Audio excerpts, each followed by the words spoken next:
নিউজিল্যান্ডের বিপক্ষে চূড়ান্ত দল ঘোষণার মধ্য দিয়েই শুরু হতে যাচ্ছে বিসিবির নতুন নির্বাচক প্যানেলের কাজ। স্কোয়াড গঠনের কাজ চলমান, ঘোষণাও করা হবে শিগগিরই। ডিবিসি নিউজকে জানিয়েছেন সদ্যই দায়িত্ব পাওয়া প্রধান নির্বাচক হাবিবুল বাশার সুমন।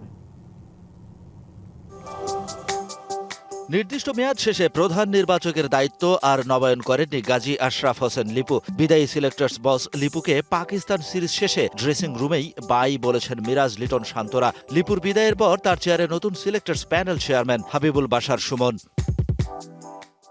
স্কোয়াড নির্বাচনের অভিজ্ঞতা নতুন নয়, তবে প্রধান নির্বাচক হিসেবে শুরু করতে যাচ্ছি সেটা নতুন দায়িত্ব। নিউজিল্যান্ডের বিপক্ষে প্রাথমিক স্কোয়াড দিয়ে গেছে সাবেক প্রধান নির্বাচক। আমরা সেখান থেকে মূল স্কোয়াড নির্বাচন করব। নির্বাচক প্যানেলে নাদিফ নাইম নতুন, তবে নাদিফ চৌধুরীর অভিজ্ঞতা আছে।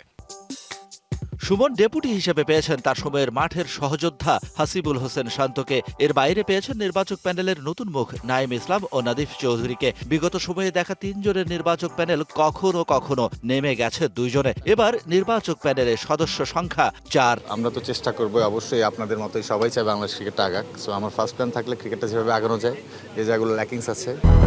200-র বেশি সার্ভিস ও ফিচারে লেনদেনের সব বিকাশ অ্যাপে সম্ভব। ওই জায়গাগুলো ইমপ্রুভ করার জন্য যা যা করতে হয় ওটার উপরে আমরা নজর দিব। আমার জন্য মনে হয় I know every players, so একটু হলেও আমাকে বুস্ট আপ করবে। আর দ্বিতীয়ত আমি এজ লেভেলে তো কাজ করে আসছি।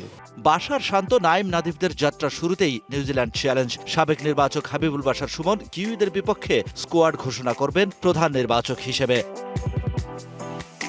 Shahan Papon, DBC news, Dhaka.